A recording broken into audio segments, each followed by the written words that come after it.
Louis, I think this is the beginning of a beautiful friendship. No, it wasn't airplanes, it was beauty that killed the beast. Roads, where we're going, you don't need roads. 3 iconic closing lines to 3 iconic stories. Tonight, 75 laps from now, another closing line will be ridden. The story it caps the debut season of the MVRL Monday Night ARCA series.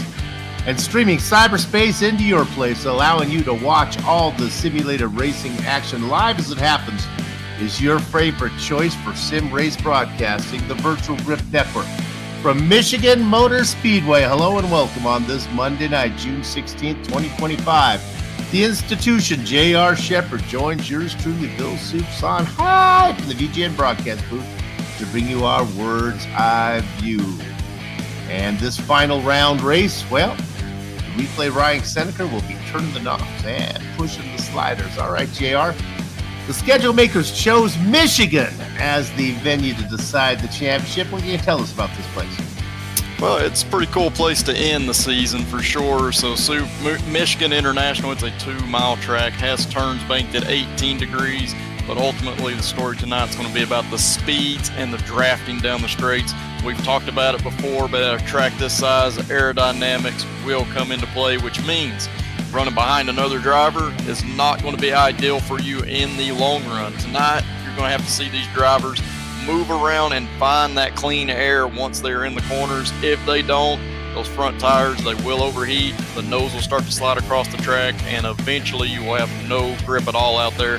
That means you're going to be slower down the straightaways up off the corners, and it also means that your competitor's going to fly right by you in that situation if they have taken care of their stuff. So because of that, Soup, I think the name of the game will be about managing those tires throughout a run, just to have some type of handling and speed at the end. If you do that the best, you could just pick up the final win of this MVRL season.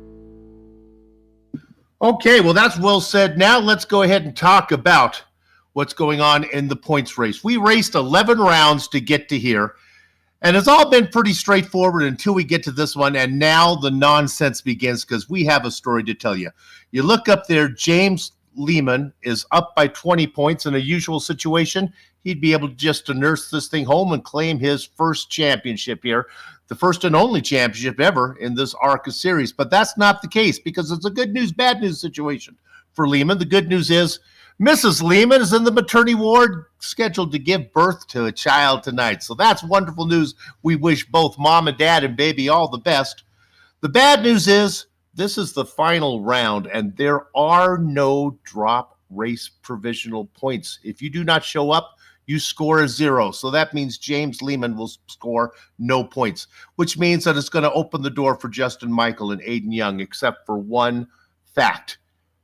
As of right now, Justin Michael, Aiden Young, not here as well. Justin Michael has just popped in, so he sits at 529 points with the possibility to score more. This does open the door, though, for 2 drivers who we thought were mathematically out of it. Charles Widener sitting there with 511, and Michael Milfelt with 510, only 15 back of, let me correct myself there, let me do a little math. It looks like 18 back of Michael, very much in reach if Michael were to have a bad race. Remember, whatever he scores tonight counts. You can't count on any provisionals or any drop race points that he has in his pocket early on. You can see the rest of the field back there. Scott Patton kind of faded at the end. Heath Smith, Jack Killer Watts is sitting in 8th position. William Riddler Kirk, and then finally down there, J.J. Wang. I'm not sure Wang is here tonight. He's a fan favorite. So there you have it. No Lehman, no Young.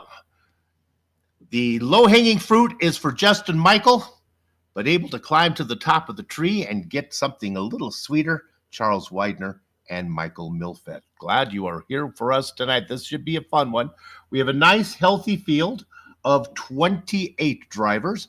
Qualifying is done. There are bonus points. 1 bonus point if you can win the pole. Well, clearly, Justin Michael is not going to do that. You know what? You put one of the Groover boys on a big racetrack, and they know how to qualify. Sitting on the pole right now, it's Zachary Groover with William Riddler Kirk outside of him. Rolling off inside of row number 2, we got Math Montalbot, and alongside him in 4th place, Jack Watts. Greg Mall and Zachary's brother, Brandon Groover, will be starting in 6th. Rolling off in 7th place, we got Chris Sargent. Outside in 8th place, Michael Milfelt Jr. 9th and 10th, that's going to be Scott Padden and Rob Haynes. Inside row 6, we got Zach Saunders. Outside in the 12th position, Jose Santa Cruz. In the Baker's 10th spot, it's David Rigsby. Christopher Howe outside. Rolling off in 15th place, that 80 car, Chris Braley. On the outside in 16th, Cal Majowski. Mason Knapp will be going 17th. He's flanked by, well, there he is, Charles Widener. Watch out for him. He'll be starting in 18th. Inside row 10, we got the 22 of Ty Smith. Outside in the 777, Christopher Krejci. Heath Smith will be going in the blackjack position. And there's Justin Michael in the double deuce spot. Rolling off in 23rd place, we got Bill Paradise. Outside in 24th, Adam Jones. Who's in 25th and 26th? Well, I'll tell you right now. It's Brad Slagle and Michael Van. And the last row of tonight's race, row 14, 27th place, Greg Parmalee, and 28th, Gary Offit. Glad you are with us. This is the final one of 12. We will crown a champion before we go off the air tonight. Stay around for the post-race interviews. They'll be interesting indeed. Let's make sure I have all the information correct. We are indeed going 75 laps tonight. And there will be a stage break somewhere in there that the lead commentator has not researched. I think tonight, Soup's going to be on lap 25. Ah, that's why you're here, buddy. Yes, that's the way they used to do it. Usually it's 1/3 of the way, and I can do the math. 1/3 of 75 is 25. And that's big. 10 points for that if you win the stage break, all the way down to 10th place, which will give you 1. One of the factors of these big names not qualifying, as we talked about Justin Michael, way down the order. It's going to be hard for him to get stage points. Milfelt is here. He starts in the 8th spot.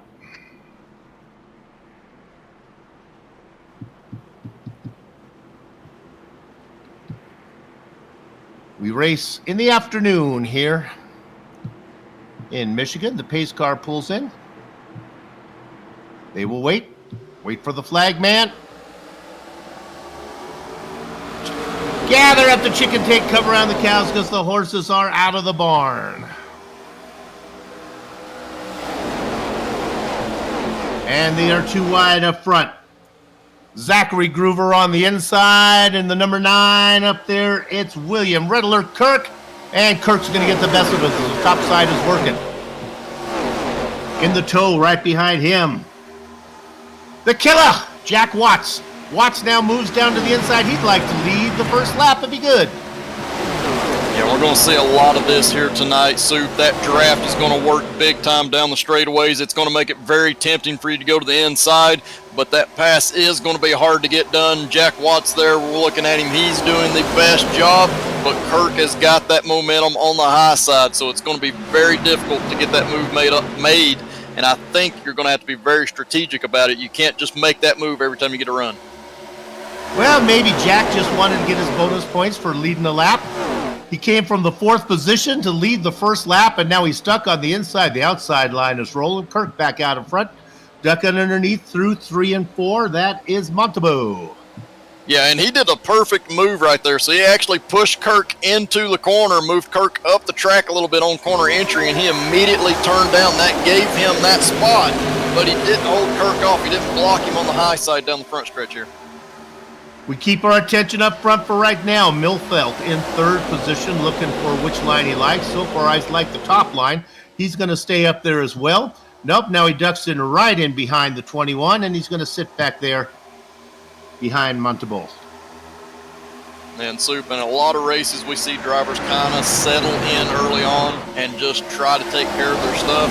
I think if you're anywhere in the top 5, you're trying to get that lead because the clean air is so big. It means so much. Your car's going to handle better, and your front tires are going to be better preserved if you're out front. I think that's why you're seeing these drivers work so hard right now to try to get that lead. With that said, let's turn to somebody who ignores everything that my partner just said. Car number 87. He didn't qualify. Justin Michael is on. Now he's 3 wide, making the inside line work. He gets 1, 2. Let's see if we can go underneath the 99 as well. Cal Majowski says, hello, points leader. You got it, baby. He wants more. Michael is coming. How about 2 more now? He goes to the inside. That's the 97 of Zach Saunders. Now, Saunders is no slouch. And I think Michael thinks better of it. Yeah, Michael's making it work right now in that 87 car by running the bottom, and a lot of what's helping him is that these other drivers are in that dirty air just a little bit. He gets a little bit. Oh, there it is. Car around. It was 4 wide there for a while, and the 99 of Mikowski got up into, I believe it was the 311 of Santa Cruz. Yeah, Jose Santa Cruz was definitely one of the cars involved in that. And I believe he got the worst damage from what I could see. Looked like he actually had suspension damage and a wheel come off. So his night is unfortunately going to be done early. And then piling in was the very unlucky 777 of Christopher Craigie. Yeah, and Soup, when I look at it, it's a little hard to tell from that angle. When I look at it, I think Jose actually got loose coming off of turn 2 and was angled down the track. I think Majowski was trying to give him room. You know, they make the contact there, and then Jose's basically trying to save the car. So it was that initial contact with the 99 that sent the 311 up and then back down the track there. And he had, they were 4 wide for a while, which was a little bit unsettling. So we get our first caution. Big mover, Justin Michael up 9 spots.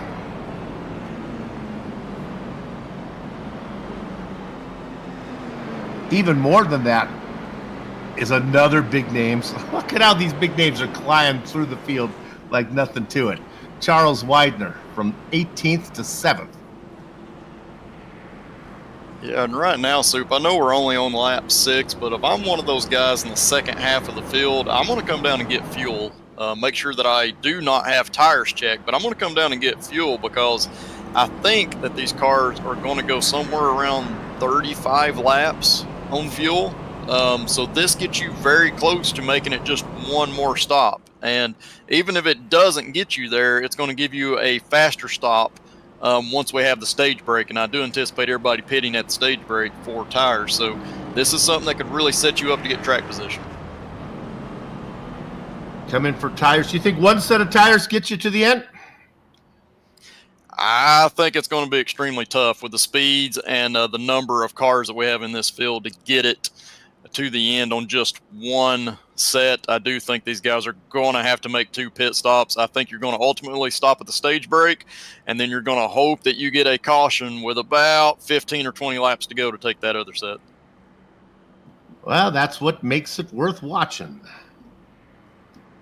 Your leader, Math Montabu. William Kirk, Michael Milfelt. Milfelt up in the points. Another good driver, Scott Patton. He's been very impressive this season. He's had a tough time of it of late. Pole sitter Zachary Groover has fallen down into 5th.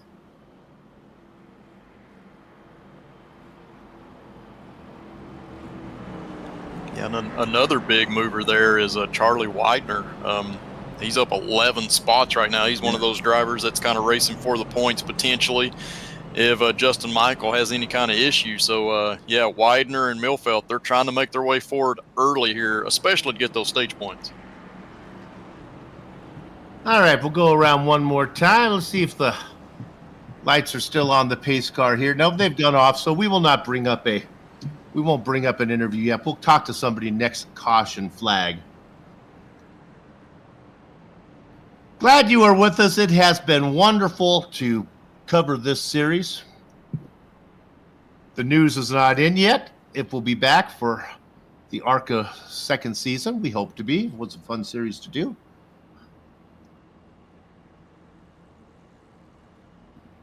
Got to learn a lot of names, and of course, Fijian doing a lot of different things. We got the Old Boy Racing League. We got the Yesteryear Racing League, and we got, of course, our flagship series, the Bootleg Racing League. Yeah, and Soup, this series has been a lot of fun just because we've all been learning the whole season. So This is the new ARCA car. We were learning new drivers, but we're also learning this new car and what it likes and doesn't like and how it drives on these different types of tracks.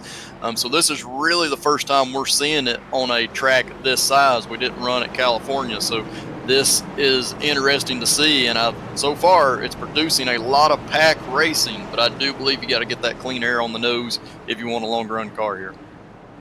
Well, if clean air is what you want, that's good news for Matt Montembeaus. He's out in front with nobody in front of him. We wait. The series goes on the flagman. So Kirk and Montembeaus wait. The flagman very slow to throw the flag. Now they go. The 21 gets the jump. The 9's going to have room to tuck in to the inside line if he wants it. But no, I think Kirk may want to stay out there. He gets a little bit of a draft now behind Math. And now where's he going to go? Oh, sneaking underneath. That's the 46 of Patton. Patton saw the opening. He'll go underneath if he gets a little help from Milfeld. Yeah, and another spin off of the corner. I couldn't see who that was, and I believe that was Michael that went around. Justin Michael involved in this. Looking from his car, I don't see a lot of damage. Not sure if he got into the wall or not, but he is back moving. I think he slid a long way and hit nothing. But like Sisyphus and high heels, all that work is for naught. Look at that car slide down there. And a lot of pavement here at Michigan. Yeah, very, very fortunate that we're at this track that is so wide, and then, like you said, has all that pavement down on the apron down there instead of grass. If that had been grass, without a doubt, his night would have been over with. There'd been no getting that car woed up there. But yeah, it looked like just some contact off of turn 2 with Chris Sargent, ultimately send him around. But sometimes, Soup, it's better to be lucky than good. This could save Justin Michael's championship right there. Well, our traditional first interview is usually William Riddler Kirk, so let's see if the director can find number 9, dial him up for us here, and we'll give a talk to William. Hey. Soup up in the booth. You got a copy? Yes, sir. All right, you having fun up front? Yeah, it's been a good time so far. Looks like the outside line maybe might be a little faster there, or does it really matter? It's faster. The problem is typically, at least in the trucks, the outside line always burns tires up faster. I don't know about the ARCA cars, so I'm trying to run the bottom. That's why I kind of want a bit of a run for some separation so I can run the bottom and do my own thing. But on these restarts, you got to run high to defend. So, but then again, I'm winless this year, so maybe I don't know what the hell I'm talking about. But I definitely agree the outside seems faster. Do you have a master plan as far as fuel and tires go in the stage break, or do you just play it by ear? I think everyone's going to pit on the stage break because we're only going to have like a lap left after that. So maybe a couple more because these cautions. But the whole race after that, if hypothetically we go green, it's whoever can take care of the tires, because if you're not taking care of them from practice, you can fry them all the way off in 7 laps. So you'll be able to tell very clearly who's been saving and who hasn't if we get a long run. Let's assume you get a yellow flag stop. Is it a 4-tire stop? Is that what you would do, or does the left sides matter? If we were, yeah, I think 4. I think 4 would be the only way I'd go, honestly. All right, man. Good luck to you. I appreciate it. Thank you. JR, you feeling what he said there? Oh, yeah, for sure. The guys are going to have to take care of their tires, and I absolutely understand what he said. That's some of the reason why we're seeing some comers and goers early in this race. I believe those that qualified really well are drivers that tend to put a lot more will into the car, don't lift off the throttle as much. You can get 1 or 2 good laps doing that, but in that long run, like we just heard from William, you can burn off your tires, and he's saying, as little as 7 laps, it'll start to show up. So I do believe if we can get a green run, maybe to this stage break from here, we'll really be able to tell who's taking care of their stuff and who has a chance to win here. Okay, just to talk about a few stories, Justin Michael has sorted himself back into 24th position. Let me take a quick look to see if he made a pit stop, and he did not. Strange. I see no reason why not to come in. Oh, let me correct myself. So I'm getting the information they did come in on lap number 10.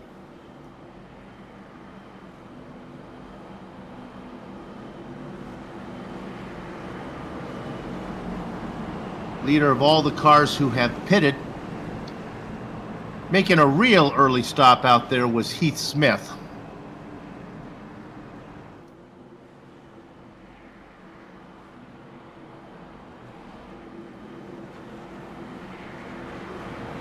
Beautiful night here in Michigan.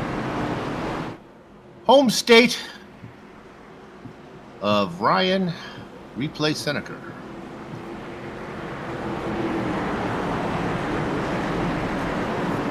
Pace car is in. Control the field to Montembeau. Again, the flagman holds him. Math gets the jump. Patton on the outside in second. Does not want the inside line.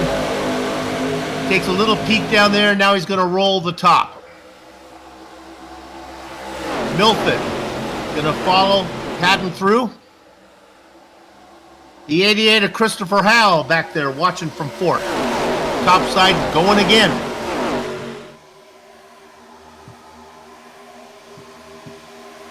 Yeah, and I didn't get the opportunity to mention it during the last run before that last caution came out, but Scott Patton, he's leading this race. He is not typically somebody that we see just go and get after it early. We see Milfeld get into the wall just a little bit. He's going to be all right with these ARCA bodies, but that lost a lot of momentum there. But back to Patton, he's not somebody we typically see go out there and just grab the lead. I think that shows you just how important clean air is going to be. So these drivers, if you don't have the lead, you're going to have to search around and move your car bottom top to get that clean air on the nose.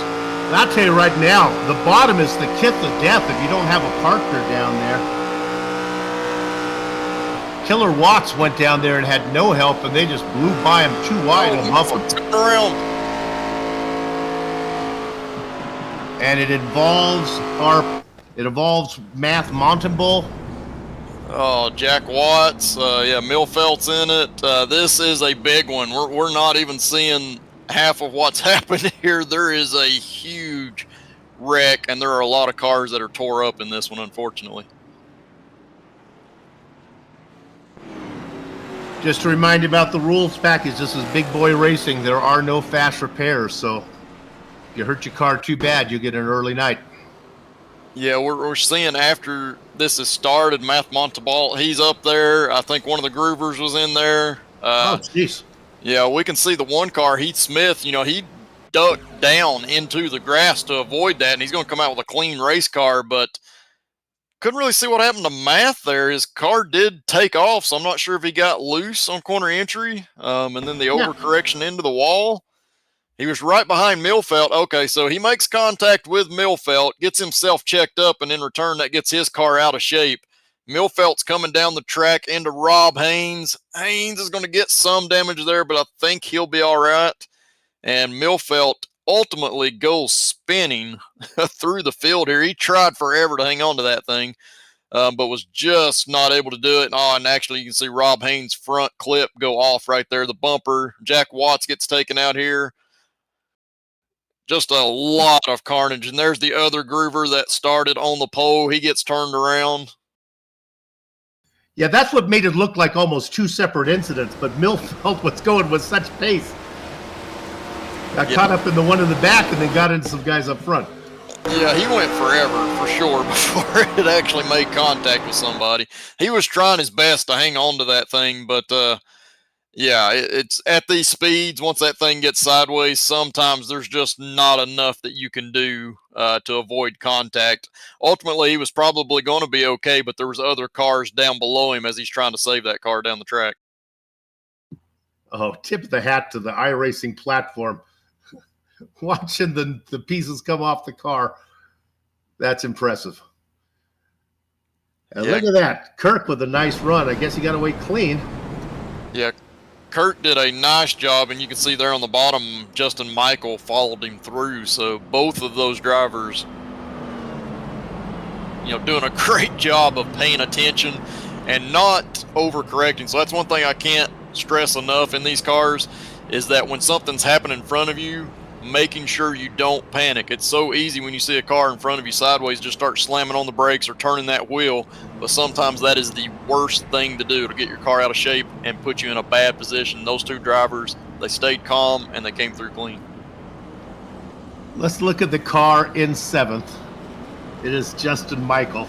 It was not long ago that we saw the 87 spinning off to the inside on the way to the inside wall.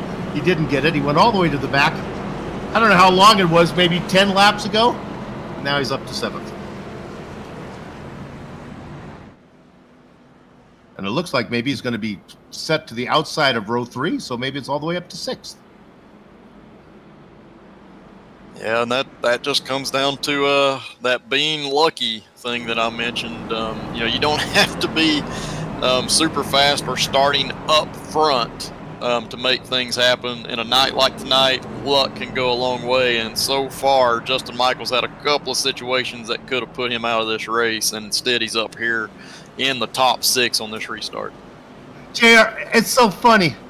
We do races where we know, where we've clearly decided who the cream of the crop is, who's the fastest driver is, and sometimes it seems like they can't get a break. And then we do other series like this one where Michael is clearly good, and luck seems to find him. It does, and it comes and goes. I guarantee you there'll be seasons where Justin Michael does not have this luck. It's just one of those things. When you've got it, it's like momentum. It's on your side. It's great to have. It's a great feeling, but at some point it'll come back around, and you will have bad luck, and you just have to keep moving once you get there. Okay, our interview. Kirk sitting 3rd in line on the inside. Scott Patton now has been awarded the lead. Christopher Howell to the outside. Patton with a good jump. That's how you make that inside line work. Watch out for the number 97 of Zach Saunders. He doesn't race full time, but when he does race, he's always competitive. Yeah, absolutely. He always has speed. He's going to be caught on that inside line here, and he's going to lose some ground. He's actually going to be overtaking from the inside and the outside. I believe that's Widener that's down on the bottom. Howell going around on the outside. Oh my goodness, the toe is huge here. It's not a wee all the way home toe. It's a big toe. It's a go to the market toe. It is. You can come from 10 car lengths back almost and catch that car in front of you down the straightaway in these ARCA style cars. The problem is you don't always want to take that run. A lot of these drivers are taking every run that they get. I believe you need to be patient about it, because if you get stuck on that inside line, you can lose a lot of positions, and that's kind of what we saw with Zach Saunders there on that restart. So far, he's not been able to get up. Hey, you put a number 1 on your car, you get a little attention. You can't help it. How about we look at the number 1 of Heath Smith? Having a nice run on the top side. And now Smith drops down underneath.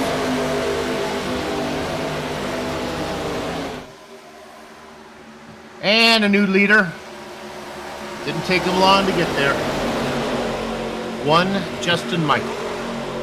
No, and the thing about Justin is he's able to run lines that a lot of the other drivers have not been able to do or figure out just yet. He is able to just have good car control, and because of that, that opens up the opportunities for him to make a pass, and he was able to quickly make that pass on Scott out front. The problem is Scott knows how to do some of that stuff too, so Scott's going to be fighting back here. Patton was trying to make a run on the inside. It didn't work. Had no friends. Widener up into 3rd, going around Patton. Kirk with a run. Right behind Widener.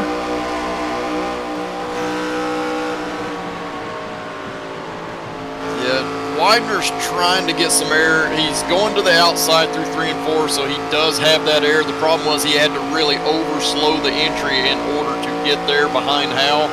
That's going to cost him a little bit, but you can see the kind of run that he gets with that draft down the straightaway. He's able to close almost all the way up on the bumper before they get into turn 1. So the draft is huge, but ultimately you've got to find some clean air, and right now we're getting awful close to the end of this stage. Widener desperately wants to be out in front because right now Justin Michael's got that, and if he wants any shot to gain some points, he's got to get there. Maybe he doesn't need to win the stage, but needs to finish at least ahead of Michael. 3 wide, back behind. On the low side is Kirk.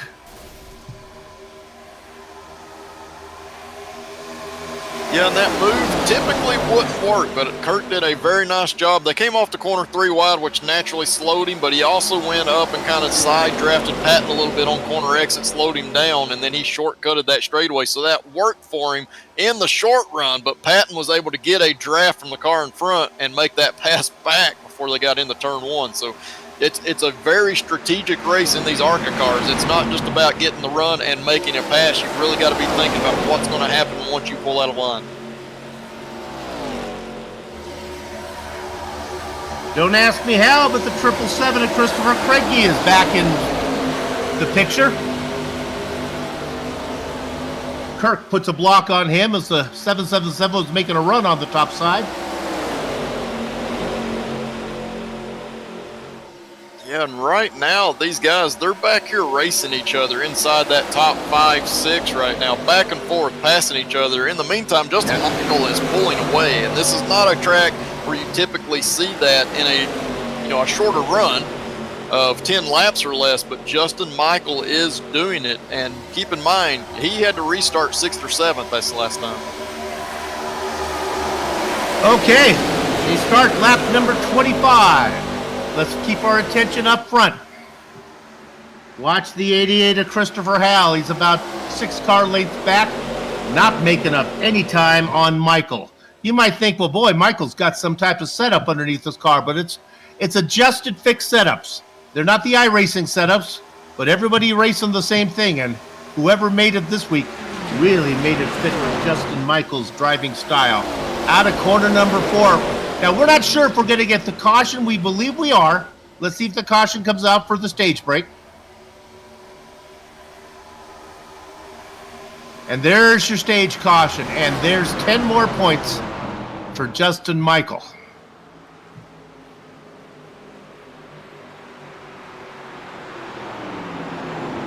Well, look at that. Charles Widener did all he could. So, still in the hunt, only losing a point to the points leader.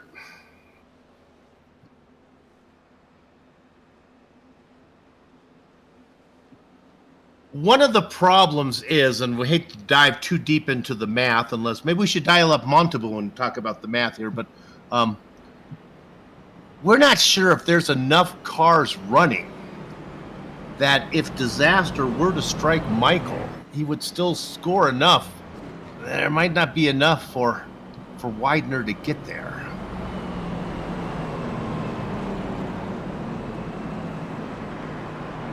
Yeah. The gap coming into it was 329 to 311, so that's 18 points, and he just picked up the bonus point for on the stage, so that makes 19. I just don't think. Now, page 17 on the VGN Commentator's Handbook says, don't suck the drama out of the broadcast if you don't need to. So basically, don't pay attention to anything I'm just saying. Stick with us here to the very end. Pit stop time.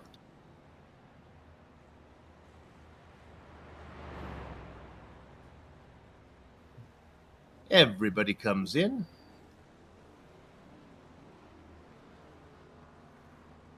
Who's going to be first off?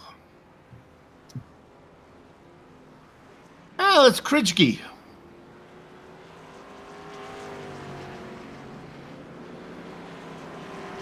It's a 9-second pit stop, probably just took fuel.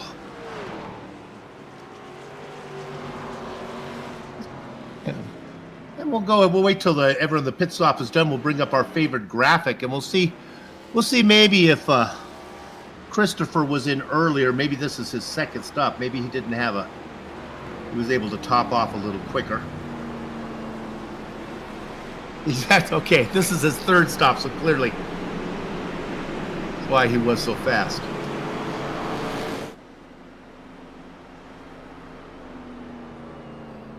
Okay, now a little information about Christopher Kretschke. First of all, I've been told the G is hard, so it's Kretschke.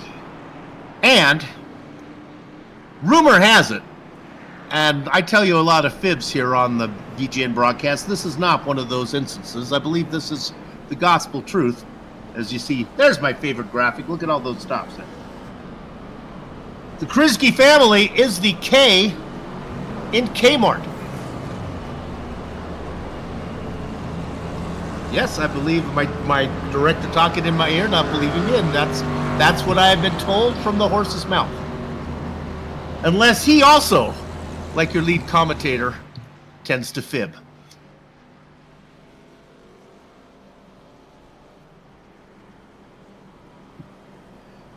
Driver back inside of row 2, Christopher Howell. I have an interesting story about him. His grandparents were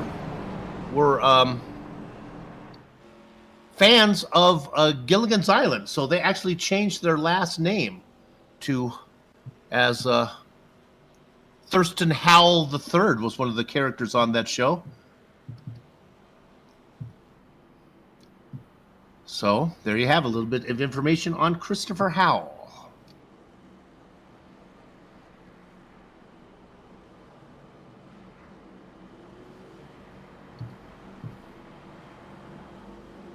$18 cars running, 16 on the lead lap. So you're telling me, Soup, there's still a chance. Yep. That's why you want to stick with us.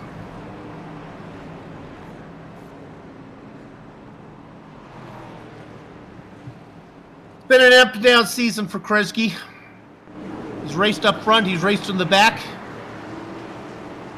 He's fallen afoul of the race stewards and I believe had to serve some substantial penalties.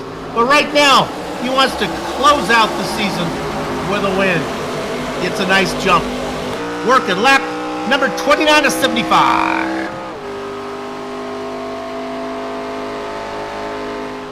Yeah, he's going to get a huge jump, but he did not carry that momentum on the top side. You're going to see Justin Michael able to do the over-under. He's got the speed down the straightaway, and he is going to clear him on the bottom, but Kretschke up on the top side. He's going to have people pushing him, so he's able to maintain second spot for the moment. Charles makes it for Widener as he goes through. They have cleared Kretschke now. Widener finds his way up to the top. He gets behind his big old rival of Michael. They come across the line 1-2. Widener on that last lap had a huge head of steam. Ran out of anywhere to put the car. There's the driver to watch, car number 97, racing in third. Zach Saunders. 3 wide behind. All right, so you're starting to see these drivers. They've got fresh tires on. They know how this car handles. They're starting to run some different lines than what we saw. I saw Widener in 1 and 2. He really took a very wide entry, came in on the high side, but immediately turned down the track to come off low. These drivers are figuring some stuff out, how to get runs, how to get things going to make those passes. So it'll be interesting during this run if we can stay green just how things play out, because these drivers are doing a lot of different stuff. Kretschke, remember we told you he's part of Kmart. Should have been part of Walmart, as he just got a lot of the wall. JR, talk about the tires and the handling. I've never driven this car on this track. Is keeping the car low? Will it run up on you? What are you looking at? What are the issues? The biggest issue with this car is the setups are just naturally kind of tight, especially in the center of the corner. So you got to take that into account with your corner entry. So these drivers that run low, they really have to get off the throttle early in order to maintain that low line. But in return, you're going to lose a ton of speed because these ARCA cars, they are momentum cars. They don't have the horsepower that we see in the larger NASCAR cars. And we got a wreck down the backstretch. believe the 22 going hard into the wall on the inside here. Kretschke also involved in it, but I think he's going to be okay. He gets into Rigsby, who comes down and gets into Ty Smith. Yeah, Ty Smith's going to be the one to pay the big price there. Big hit on the inside wall. Probably going to have some engine damage, even if he's able to keep moving. But yeah, I'm not sure that Kretschke knew that he had a car on the outside of him there of David Rigsby. He went to move up, and of course Rigsby was there. And that ultimately is what started that. But that's something that is so difficult at a place like this in any car, is when you get to the corners, you fan out 3 and 4 wide. You don't always know who is beside you and exactly where they're at. And when you don't, this is the type of accident that can occur. And it's so funny. We saw the incident with Justin Michael as he got down there and got on the pavement, and the car woed up before he got to the inside line. Ty Smith, in a real similar situation, had just too much momentum, and the 22 hits hard into the wall. So another caution comes out. We just had a stop, so maybe nobody comes in. And they do have a limited tire sets. They have you have to race with the tires that are on your car. Obviously, it'd be hard if that was not the rule, because you wouldn't go anywhere. And then you have 3 extra sets, I believe. No, maybe it's only 2. Maybe it's only 2 sets on the inside. 3 sets altogether. Yeah, I think it's only 2 fresh sets in the pits, and obviously these drivers, they already used up 1 set, so they're not going to be looking to pit at this time. It's way too early to try to make it the rest of the way on 1 set of tires. But the good news for them is that this caution came out before they got 10 laps in, so this is going to cool the tires back down. This is going to allow those tires to last longer than they would have had we stayed green. So this playing into some of the drivers' hands. Ultimately, they're going to have to be paying attention to it. We talked about how this car handles. It's all about not putting a lot of wheel into this car and not allowing that car to push up as you're throttling up off the corner. If that car starts pushing out toward that wall and you start to put extra wheel into it, that's going to kill your tires. So the drivers that are up front, they know this. It's all these other drivers that are back in the pack in that dirty air. They're going to have to make these adjustments. Otherwise, they are really going to pay the price, because at some point we're going to get a longer run here. Okay, GR, help me out. Boy, I love having you use my parking brake, because I really think I'm going to be a faster iRacer from working with you. Okay, we talked about taking the low line and that the car is tight and it'll push up and you have to get off the throttle. Is that less of an issue if you take the top line, or is it just the same thing as if you have the wall out there next to you? The car's still going to be tight, but you put less wheel into it with that larger arc on the outside of the corners. So I feel like that is the better spot to be. It's definitely the better spot to be when it comes to keeping that momentum up so you can carry it down the straightaways. Now, if you are a very disciplined driver and you're not afraid of losing some spots early and even going to the back of this pack potentially, I think running the bottom of the track is where you're going to take care of the tires the most, because it forces you to get off of that throttle early, forces you to paint that yellow line, and then pick up that throttle later. And all of that's going to help you take care of these tires, but you are going to lose a lot of position. So you really have to count on a long run, and you have to be patient about it. Like I said, you may lose 10, 12 spots doing that, but 10, 15 laps into the run, you're going to start picking people off easily. Well, let's hammer up that point. Let's have the director bring up the tower and show you position gained. And let's show you how maybe it's not the worst idea to sit back, because look at the guys who have picked up positions there. Michael is up those huge numbers, 21 and 16. You can see how many positions they picked up. Lots of position gains from the guys up front. Yeah, and to be honest, outside of William Kirk, who is still running in 4th place, I think all of those drivers that we saw qualify up front are drivers that just use a little bit more wheel. They use a little bit more throttle in the corners. That gets you speed in that single lap, but it's not going to help you in race pace. As we're getting ready to go green, it's funny you mentioned that. I think the Groover brothers are incredibly good at qualifying. They are better qualifiers than they are racers. Okay, here we go. Justin Michael gets the jump. The part-time driver of Zach with a K Saunders on the inside line. We just spent a long time talking about low line, high line, and how it works out. Widener taking the wide way around. That seems only appropriate. Kirk behind him, gives him a little bump. Saunders, oh, so close to getting into the back of Kirk. And you can see Widener, he got a huge run down the backstretch. Justin Michael tried to break the draft. He went all the way down to the bottom of the track down the backstretch, but Widener had a huge run. The problem was he just wasn't able to carry that speed when he tried to get underneath of Justin Michael. So once again, Michael retains this lead. These drivers, I feel like they're going to really have to work together to make that pass for the lead on Michael. Well, let's talk a little more big picture here. Why, perhaps, would Widener be working so hard? Bonus points for leading a lap. Bonus points for leading the most laps. And right now, Justin Michael has 15 of those.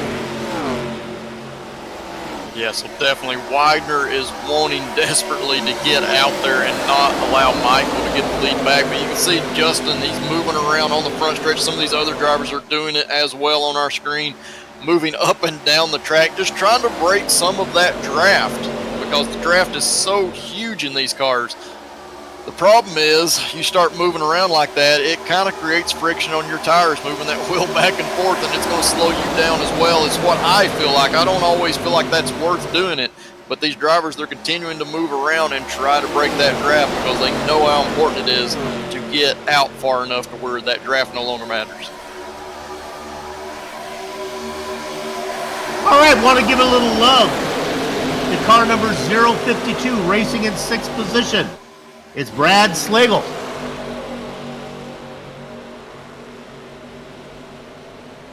Slagle started farther down the orders, have a good run so far. Yeah, he's up 19 positions, so he's one of the big movers in this race besides the guy that's leading it right now. So definitely able to come through all of those wrecks that have happened, all of the issues out on track, and now he has a clean race car that he can race with. That's all you can do and ask for in one of these races. You see Hal there off of turn 4 getting a big run. Slagle decided not to go with him, goes down on the apron, so we get some 3-wide action going into turn 1 here. Slagle was worried about what was going on and just said, I want to get the heck out of here, head down to the Michigan Alfalfa there. Even though he's going to lose some time now, he's still racing. Oh no, he gets turned, the 97 got him. Slagle is going around and around like a record baby. And William Kirk, he was caught up in that. I believe he went straight down the track, and he's going to have some damage at least on that left front. Not sure how bad it's going to be for him until he gets back up to speed. Caution is out, but I do see the split in that left front fender to the front bumper cover. Another one of those things. It's the same incident we saw now 3 times. You can see them get together. And then I think getting the worst out of this will be Kirk. There he goes. The bad thing is on that particular wreck is there was nothing crazy that I saw by any driver there. They're just coming off the corner. They know where each other are, but at the end of the day, all these cars have different momentum coming off of that corner, and it looked like Zach Saunders just barely got his nose to the outside of Slagle right when all of the cars thought they knew where each other were, and at the end they come together, and yeah, William Kirk, huge hit down to the inside wall. I think ultimately his front bumper cover is going to come back off. I think has a little bit of a glitch there, but yeah, I think his night is going to be done. Terrible way to end the season for him. Well, that's the advantage of being out in front. Justin Michael has been out there for so much of it now. Scott Padden in second.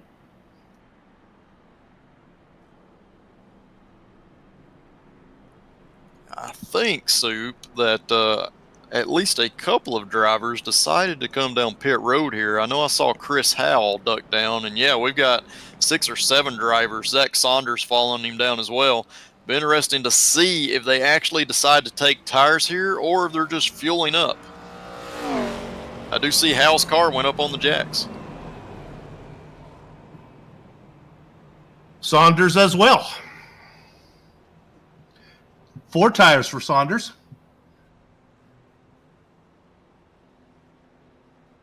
Oh, my goodness. I'm going to tell you right now, there's still plenty of time for the 97 to work his way through the field with 4 fresh tires, especially as the herd begins to thin due to attrition. Yeah, we're down to only 14 cars that are on the lead lap. And a few of those cars may have some damage to where it's not going to matter if they're on the lead lap or not. So, yeah, we're getting a smaller and smaller field. The one thing that's going to do is, we talked about how important the clean air is. That's going to open up some clean air to those drivers that are in the backside of the top 10. They're going to be able to move around more and search for that clean air, whereas before they may have had tons of cars in front of them and nowhere to actually go. So this could potentially produce a better race ending. We could have more drivers actually moving around and getting that clean air early so that they have tires to work with later. All right, now this is where the viewers are going to laugh at me when I start to talk about this thing going green all the way, but I've done these enough to realize when the herd thins and you get into the later stages, it can easily get into the rhythm, and this key could go green all the way. Those pit stops were made on lap 42. That's 33. I think it's not enough. I don't think you can go that far on fuel, right? It's going to be close. I ran the car a little bit in practice. I think somewhere around 30 is probably what you're going to be able to get out of it. But I also think you're going to have to take care and save some fuel. So the other thing we don't talk a whole lot about on these tracks is that when you have these huge drafts down the straightaway, you are using the fuel big time, because at this place, it's not like Daytona or Talladega. You're not lifting when you get those huge runs in the draft. You're not taking care of that throttle. You are carrying that momentum with you. So these drivers, they're going to have to recognize that. And I think a lot of these guys are going to have to go, you know what, I need to fall back here and run partial throttle down these straightaways in order to possibly have enough fuel. Because like you said, Sue, when we get into a race like this, where there are very few cars on the lead lap, that's typically when we get our long runs. Yeah, and we're not that far away from the end. So if you're, just to drill down a little bit on what you just said there, if you're Rob Haynes at the very back of the lead lap, Ty Smith, do you think you saved more fuel just giving up lap time and losing the draft than just staying in the back of it? If you were them, what would you do? I think so. I think it's just so hard to carry the speed through the center of the corner on corner exit in order to maintain that draft. I think you're just going to have to manage it yourself with the throttle, and if you lose that draft, you lose it. So that's what we're doing. So we're going to have 2 things to watch. As we go green now, we're going to keep an eye on Ty Smith and Rob Haynes and see if they can maybe steal one. We are car number 87 out in front. Yeah, good breakaway from Justin there. Scott Patton and Widener, they're both able to stay with him. Coming off of turn 2, Patton's going to have a little bit of a run here.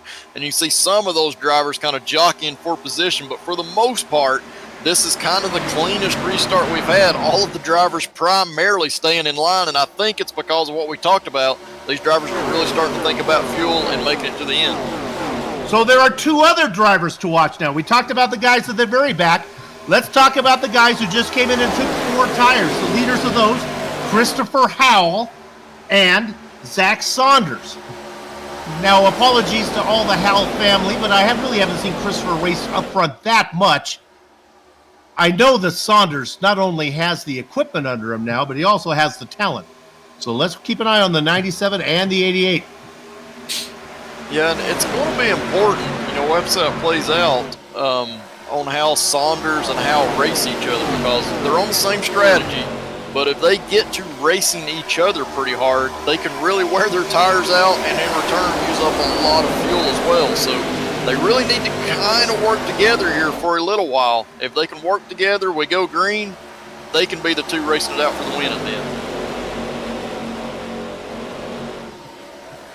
Okay, JR, I've done a lot of MX5 races where actually saving fuel actually matters to the point where even if you're out there on the same, you start with the same amount of fuel, you may not use the same amount of fuel. And even though you have to do a pit stop, refilling if you save time can be enough. Now, Of course, the SK Modifieds refill, or the MX-5s refill so slowly.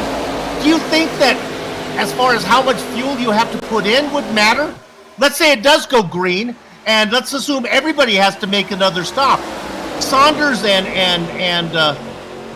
Howell have more fuel in the tank. Was that going to matter? I think it will matter. The big thing is, it depends on how long we go. Again, if this race goes green from here, then at most, these drivers might have to pit. The ones that just came in and got tires might have to pit for a few laps of fuel. So they're only going to come in and get a splash, while the other drivers are going to have to sit there and wait. And I believe they're going to take tires as well because they're going to have that much time. But I don't think the tires are going to overcome the drivers only taking a few seconds of fuel on pit road. So this is a big deal if we stay green. And even if Saunders and Howell cannot make it, they're only going to have to pit for a few laps of fuel. I mean, that's a big deal. Every second in the pits at this speed is almost a football field in length on the racetrack. And I know you're laughing at me about this thing going green the whole way. It could happen. Things settle down. People get in a rhythm. Attrition has taken out a lot of cars. Just to drill down a little bit, Howell and Sanders, they may not need to get to the leaders. They may be able to pass them when it's the pit cycle. Yeah, I absolutely agree. So they've done a nice job getting inside of the top 5 here, but now that they're here, you don't see any urgency. I believe that they are, well, say that, and Saunders is ducking out, but I don't see them being urgent about the moves that they're making. They're being very methodical about it. I think at this point, if they can make the passes, they're going to. If not, they're going to settle in and just take this draft with them in order to save some fuel here. I believe that's exactly what Howell's doing. Saunders, I think, is wanting to race a little bit. Okay, if the guys up front will cooperate, let's go ahead and tell the third story. Let's go ahead and put the camera on car number 22, Ty Smith. Oh my goodness. You know, in Switzerland, it's illegal to own just one guinea pig because they're prone to loneliness. Luckily, Ty Smith is not a guinea pig in Switzerland because he'd need a pal. He's all by himself, but we talked about this before. Let's drop back and look at the 199 of Bob Haynes.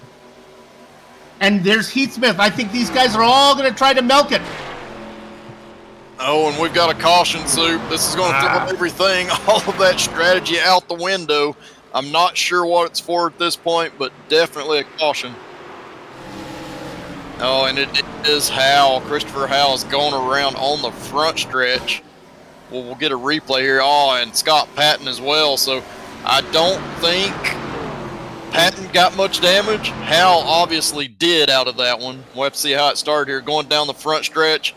And yeah, just it's hard to really tell who was at fault there. Both cars are kind of moving. You also had Saunders coming up to do a little bit of a bump draft, so it's just hard racing coming off of turn 4. Howell's his own worst enemy. He had himself in good position there if the thing stays green, and he's responsible for bringing out the caution. I believe everybody's going to come down, even Saunders, who was just in, unless Saunders thinks this yellow. I don't know if even the point to stay out. Just come on in and don't even worry about it. We'll see how it plays out. Everyone coming in. Yeah, most definitely you're going to pit to at least take fuel. It's going to be super risky to not take that set of tires at this point because we're only going to have 22, 23 laps to go if we go back green here. And, there's always the possibility that we get a late caution, and those tires could mean everything. So it's risky if you're out front, but if I'm somebody that was in the back half of this, I'm probably going to save a set of tires and hope that there is a late caution.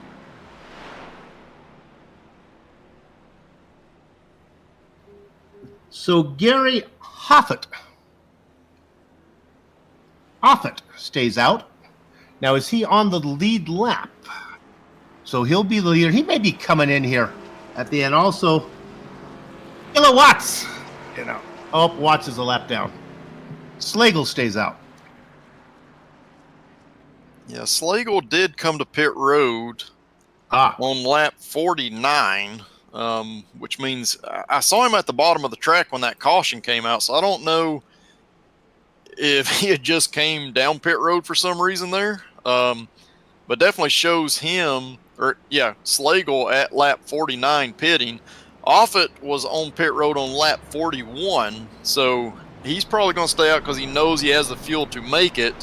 Now, whether or not he's got a set of tires left, I'm not sure because I didn't see that pit stop. But definitely, if the 42 has a set of tires left, that is going to be huge for him. He's going to get eaten alive on this restart, but if we can go 10 laps or so and have another caution, he's going to have the best position in the house with those clean tires, fresh tires. Well, Gary and Brad we gave Slagle a little bit of screen time, but Gary Offit was back there. We weren't really talking much about him. It's a chance for him to get up front, do something a little different. Sometimes when you don't have the stuff to race with the big boys, do what they don't. Yeah, and it's a perfect opportunity for multiple reasons. One, we know how important tires will be if he's got a set that he's saved in the pits. But two, there's only 14 cars on the lead lap, and I've got a feeling that a couple of those cars do not have clean race cars, meaning they're not going to have the speed down the straightaway. So you don't even have to worry about those. There's probably only 11 or 12 cars that you're going to have to worry about. So if you get a late caution and everybody stays out and you pit, you're only going to have to go through about 10 cars. And with fresh tires, that's going to be super easy to do. You talk about nerves. The 42 is out there in front. The guys behind him in row 2, Justin Michael, Charles Widener. A couple big names behind.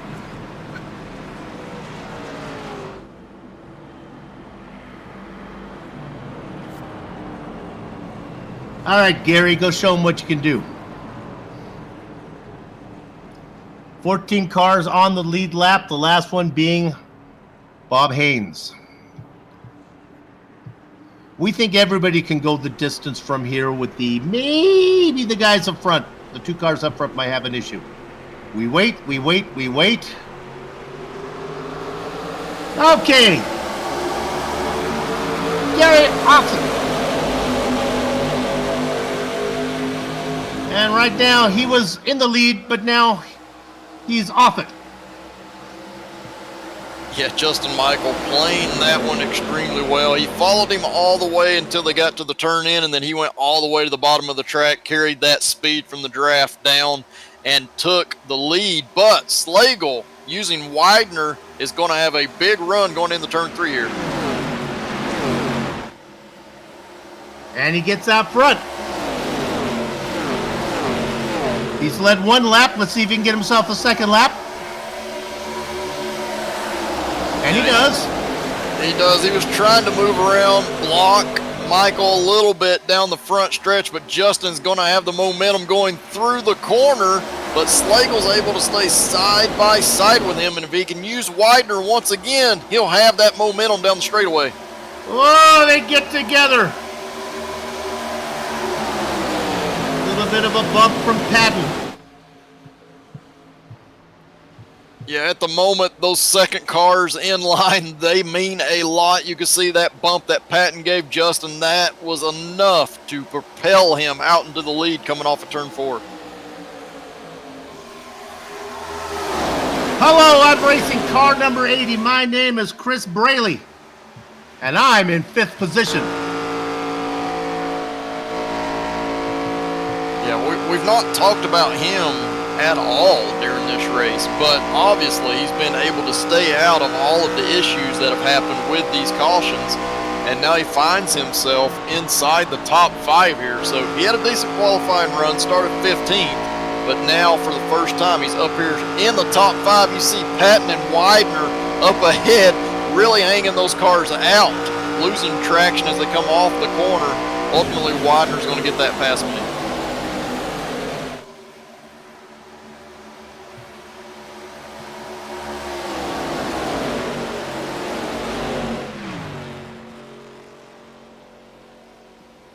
Michael out in front, Slagle behind him, Widener in 4th, Patton in 5th. The guy we just talked about, Chris Braley, back there in 5th behind Patton, who races in 4th. I want to talk about a guy who's been sleeping for much of the race. We haven't talked much about him. Car number 25, Mason Knapp. He's in 6th, all by himself.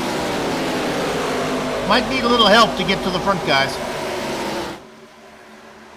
Yeah, and to be honest, that's not a terrible position to be in. We know that those top 5 drivers, they're racing pretty hard right now. We can already see, Slagle gets into the wall off of turn 2. But these drivers, the cars are not handling amazing right now. They are sliding around in the corners, especially on corner exit. And if you get side by side with another driver, it's going to be super easy to make contact, as we see Patton try to get back to the inside of Widener here. But if you're one of those cars that's further back, just watching what's happening up ahead, you could potentially see the majority of that top 5 get involved in something here, and you're going to be able to go right by them. We'll kind of keep track of all the storylines here as the laps begin to tick down. 17 to go. The 5 guys up in front we mentioned before, I'll run them for you one more time. Michael, Slagle, Widener, Patton, and Braley. Now, let's drop back to these 2. Knapp now has a partner. It's Rigsby. And here comes the 88 of Hal. We know that Hal is fast. Don't know how healthy the car is, but he's coming. So maybe these 4 can get up. We have a party denying up front.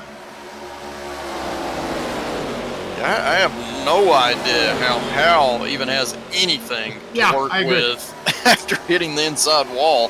So, obviously damage repair in the pits was huge for him. So he's got a car. I've got a feeling that his tires are a little bit used up with that spin and having to lock the tires up not to hit the wall as hard as he potentially could have.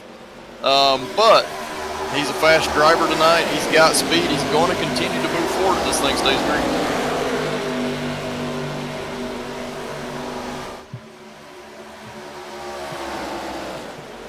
The front 5 have seemed to settle down a little bit. I think they've all realized that nothing is going to be decided in the next 10 laps. Let's go ahead and wait till 5 to go, then we'll start racing for real. Yeah, and Brad Slagle has got a lot of pace right now. So I've seen him. He falls back a little bit from our leader, Justin Michael, but he's also able to close back up. The only thing I've seen that's a little bit negative from Slagle's side is he has gotten into the wall a few times now. It's not going to hurt the body. These ARCA bodies, they will pop back out. They're composite-style bodies, but you don't want to continuously hit that wall. Eventually, you're going to create some type of damage on that right front. But having said that, you can see Widener gets runs, and I've seen this multiple times. Widener will get a huge run, but he doesn't take it. He pushes Slagle down the straightaways, and that gives Slagle the opportunity to get right back up to the back of our leader. Patton ducks underneath. Not sure if he's going to complete this. He got around Widener, got alongside Slagle, but now this is where the momentum will stop for that inside line. This is an opportunity for the car that was the caboose of this train, for Braley maybe to pick up a spot, but he's having a hard time hanging on. Yeah, and you're starting to see we've got enough lap on these tires, enough heat in the tires, that we're starting to see who took care of their stuff. Scott Patton did a huge move there. He was able to make that pass on the bottom of the racetrack, and for the most part kept his car down toward that yellow line on the inside. So he's starting to carry a lot of momentum here. It'll be interesting once he gets to the back of Justin Michael if he's able to carry that speed on into the lead. JR, the draft looks big like it is at Daytona, but I can see the difference. Never having been in it, but I can just see the difference of the handling is so much important here at Michigan than it is on a super speedway. Even though this is a big 2-mile track, it's just totally different racing. Absolutely. The draft is going to be very similar. You're going to be able to suck up to that car in front of you super fast down the straightaways. But when you get to the corner, you better be ducking your car out a little bit, out of line from that car in front of you, either to the inside or the outside, at least half of a car width, because you need air on that car in order to help it rotate and ultimately keep that right front tire cool enough to produce grip late into this run. And that's what you're seeing as we get into the corner. All of these drivers kind of fan out into a different line. with apologies to Daytona, I'm enjoying this more. This has more, every pass has more meaning. Getting back in there is Braley now. He's caught back up. And in fact, I think he benefits sometime because Patton is being very aggressive. Widener going underneath. Let me apologize. That's Widener. Slagle back now into fourth. Patton has worked his way up into third. The pass to the inside does not work. Yeah, that's so aggravating from Widener's viewpoint because he was 95% past Slagle, but Slagle was able to stay just to his right rear corner coming off of the corner, and that was enough to not allow Widener to get the pass made. So he's going to lose a lot of momentum. It's going to take him some time to get that built back up before he can get back and try to make another move on Slagle here. And sorry to announce, but Mason Knapp and Christopher Howell are not making up any time at all. In fact, they're losing about 0.2 of a second per lap. Yeah, the race is definitely coming down to the top 5. And, you know, to me, Widener wants to get this move done, but Slagle does not at all want to let him by. So these last 3 cars in line, they're starting to race each other very hard, and in return, I think it's going to cost them position on these leaders. We see Braley try to make a move. He's going to try to push Widener up the track a little bit. They stay clean, and Widener's going to be able to hold on to it. Okay, I need to get in the helmets of Slagle, Widener, and Braley, and these guys need to behave, or they're not careful. They're going to let Michael and Patton run away with this thing. Yeah, they absolutely are. I think ultimately you want to be that car that's out front in the clean air. I think Justin Michael's in the best position, but I also feel like Scott Patton is one of those smart drivers. He's able to take care of his stuff even while following another car. He's running a slightly different line, and I think he's trying to push Justin here as much as he can, make Justin overdrive the track potentially while leading the race. And you see Justin, he got a little bit high and wide off of turn 4. That's going to give Patton a run here. I still don't think Patton's going to take it, but this is what Scott is trying to do. He's trying to push Justin each and every corner without trying to make a pass on him. He's just trying to make Justin overdrive slightly so that he has something to work with in the closing laps. Brad Slagle back in third place, cheering on Scott Patton. Encourage him to go ahead, get the lead, battle with Justin Michael. Patton's not falling for it. Slagle has left Widener and Braley behind. Yeah, this group, they've started to spread out because of all that racing that they were doing. Back here in the pack, we see Ty Smith and Rob Haynes racing each other. I think this is, absolutely is 4th position. This is the 11th and 12th positions on racetrack. May not mean a lot to these drivers right now, but it's the end of the season. Everybody wants to get the best finish possible. They want to carry some type of momentum into next season, and this is what you got to do to get it. We see Braley. Oh, he makes it with Widener. I was just thinking Braley needs that caution. Oh no! Whoa! Making a bit of a statement is Charles Widener. Yeah, Widener definitely did not like that, but too, he was doing a super aggressive side draft down there. He wasn't trying to wreck Braley or anything like that, but he was like, hey, I am going to keep this position after that, so I'm going to side draft you as much as I can. And it paid off for Widener. He was able to get that spot back and pull away. Oh, you're a good man. Well said. Charles Widener, you are lucky I have J.R. Shepherd up in the booth with me. Or you might have been cooked. Oh my goodness, the gaps are stretching out. 3 wide, farther back. Yeah, and you can see, so I know Scott, he's been very patient up here running in second spot, but I think ultimately what I talked about, Justin Michael just having that clean air, even though we saw him driving a little bit over the limits on corner exit there and using up his stuff, he still has that clean air on the nose of that car, and I think that's going to pay huge dividends here in these closing laps because Patton is continuing to fall back.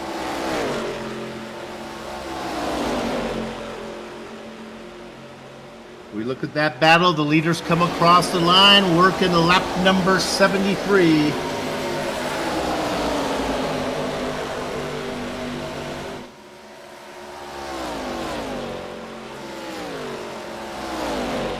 Yeah, and we're looking on screen. We see Widener back here. Braley was able to catch back up to him. So, yeah, I think these two drivers, they've kind of used their stuff up enough that I think they're going to be stuck with each other for the next 3 laps.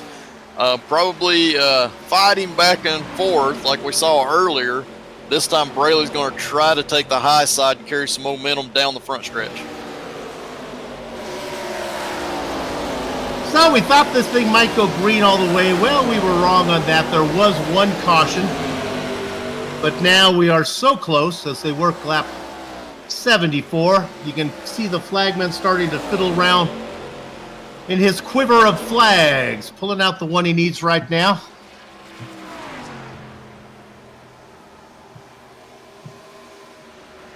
Heading through 3 and 4.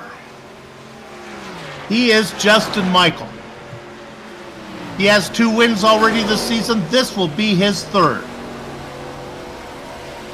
He came into this race with a slim chance to win. But thanks to Mr. and Mrs. Lehman and Baby Lehman, the opportunity was given to him, and you take it and you grab it. You were here for almost every race. 2 corners to go. In car number 87. He has been at the top of the point standings or near the top all season long. He's going to win this one. Win the championship by winning the final race. Congratulations. Season finale winner and season champion Justin Michael. Scott Patton will take 2nd. How about Brad Slagle with a 3rd? Yeah, big night there for Justin Michael. Also, Brad Slagle up 22 positions tonight to get that top 3 spot. That is a good way to carry that momentum we talked about in the next season. Okay, with that, we'll take a short break. We'll come back and run down the finishing order, talk to some of the drivers, get their suggestions on baby names before we put a lock on the gate for the season. You're watching the Virtual Grip Network.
Welcome back to Michigan International Raceway and the Virtual Grid Network's coverage of the Maximum Velocity League Racing League's Monday Night ARCA Series.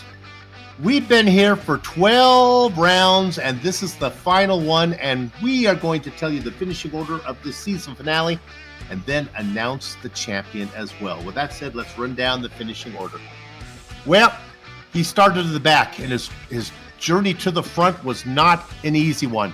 But once he got there, he stayed there. Led 51 laps. We're talking about Justin Michael. Scott Patton will finish second. Kept Michael honest at the end. Brad Slagle might have maybe had the fastest car if he could have had a chance to race with the guys up front. We'll never know. Charles Widener and Chris Braley fell off the lead pack. They'll have to settle for 4th and 5th. Christopher Howell and Mason Knapp go 6th and 7th. Back half of your top 10. It's Bill Parmalee, David Brigsby, and Michael Van. Well done for Michael. Didn't get a lot of screen time, as did Parmalee, but they both get top 10s. JR? Yeah, coming home in 11th place. Rob Haynes having some damage tonight along with Ty Smith. He'll come home in 12th place. Gary Offit, he's the first car one lap down. Heath Smith in the one car. He'll come home in 14th place tonight. Zach Saunders, we saw him having a great run for the majority of the race. He'll come home in 15th. Jack Watts, he'll come home in 16th place tonight. William Kirk, he started up toward the front tonight, ultimately getting involved in an accident. He'll come home in 17th place. Christopher Krejci, he'll come home in 18th place. Zachary Gruber, 19th. And Chris Sargent, he'll come home in 20th.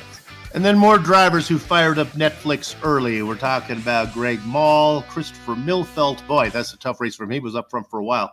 Bradley Groover, Matt Montembeau, Adam Jones, Jose Santa Cruz, Greg Parmalee, and Cal Majowski. Okay, 28 drivers took the grid, and finishing on the lead lap were 12 of them. With that said, let's go ahead. We're going to do this a little bit differently. Director, who you want to give me? Let's save the winner for the end. Let's do 3, 2, 1. Yes. Okay, we get to talk early to Brad Slagles. We're inverting the order tonight since it's the season finale. Brad, you got yourself up front. I thought that you might have had something for those guys if you could have stuck with them, but then it looked like it went away from you the last 15 or 20. Oh, I've got nothing for those guys.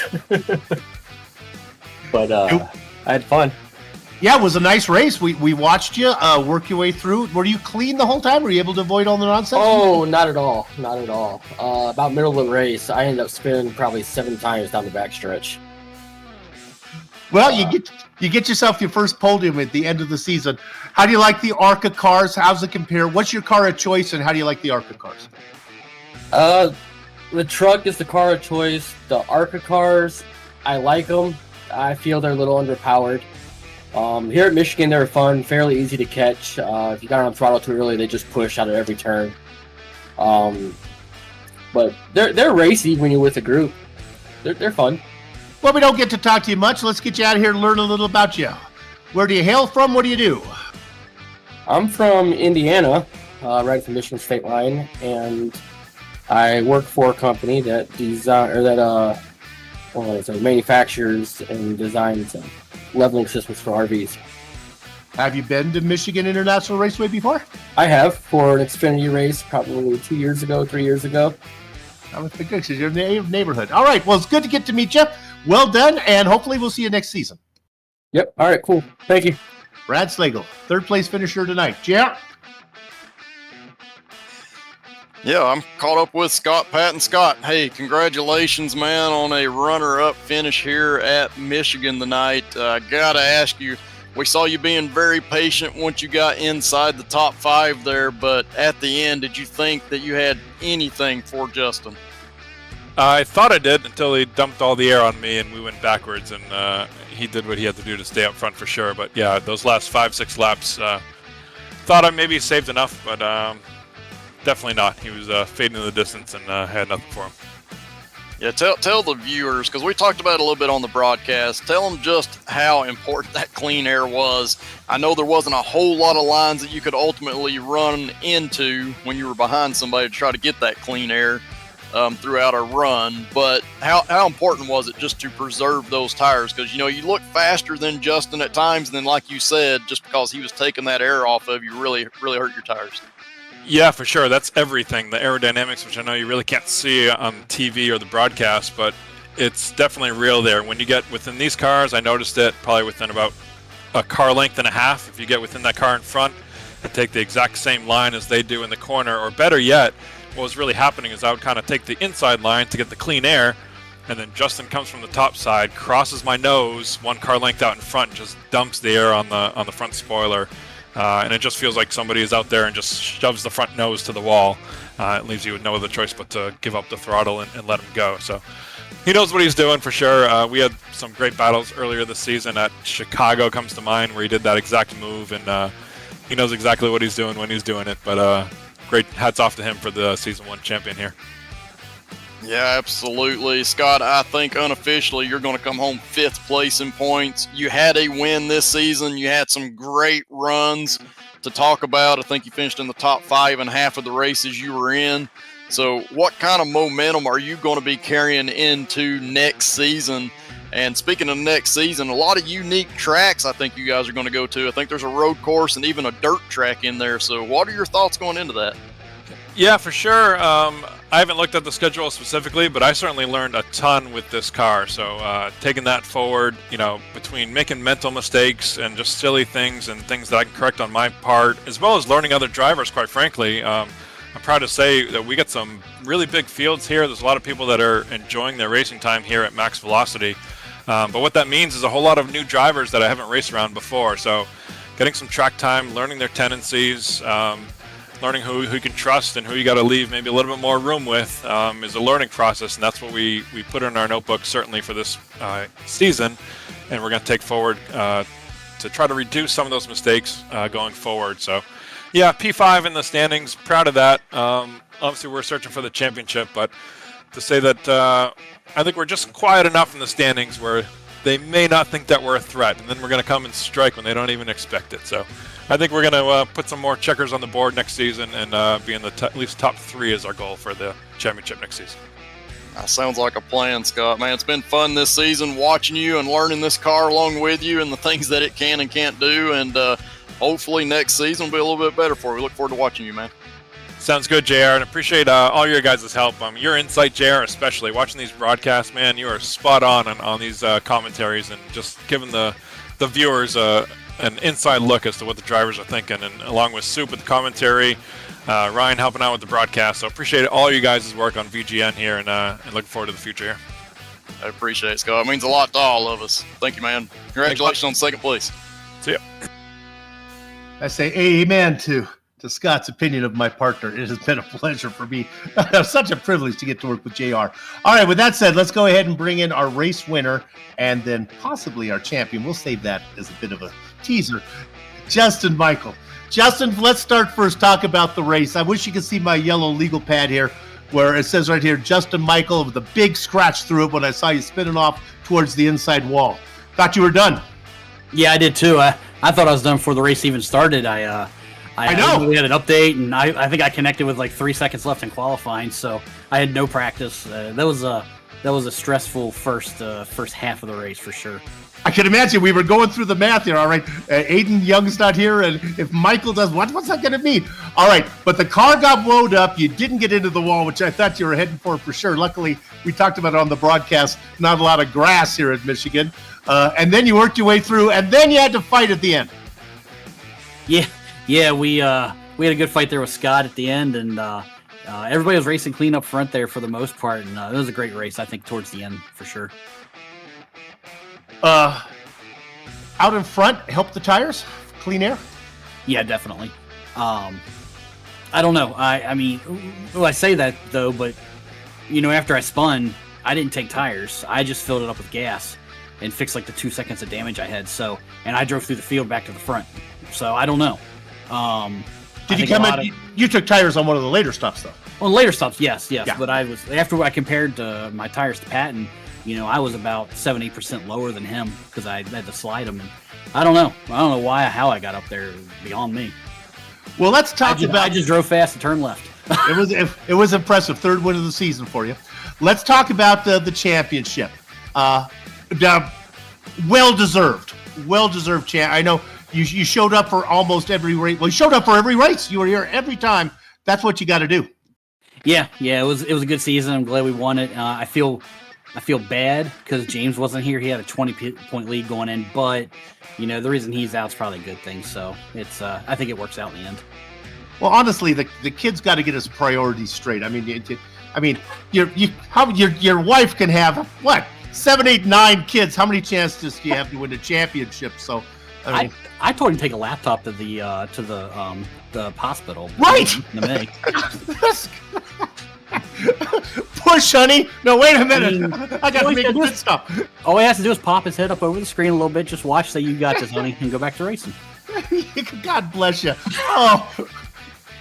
Oh, I found my compadre. All right, with that said, congratulations on the win. Congratulations on the championship. And I hope you enjoyed the broadcast. We had we had a blast doing it, man. So well done. It was a good show.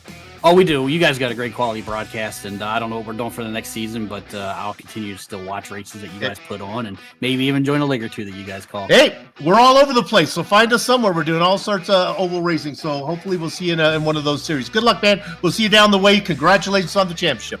Thanks, guys. Appreciate it. We'll see you. I have my new favorite driver, and it's Justin Michael. Well done. Take the laptop into the delivery room. Oh, bless his heart. All right, with that said, we're going to put up a graphic telling you when we're doing this again. There they all are. I have been told that the viewership here on VGN is literate, so you don't need me to read all those things all the way down. But I would tell you right now, do not miss Wakey Wakey VGN, as it has Mark Herzog on. He's not only is he a great interview during the broadcast when he podiums, he's going to have a great show. You do not want to miss that. Coming up Tuesday. It's already been recorded. It's coming out Tuesday morning. That's tomorrow. So, don't miss it. All those other things you see right there are coming up. Those are past ones, future ones. Those ones are all a production of the Virtual Grip Network. With that said, it's been a pleasure to do the Maximum Velocity Monday Night ARCA series. We hope to come back and do more of them. For all those little faces you see on the screen right now, thanks for watching. And until next time, have fun storming the castle.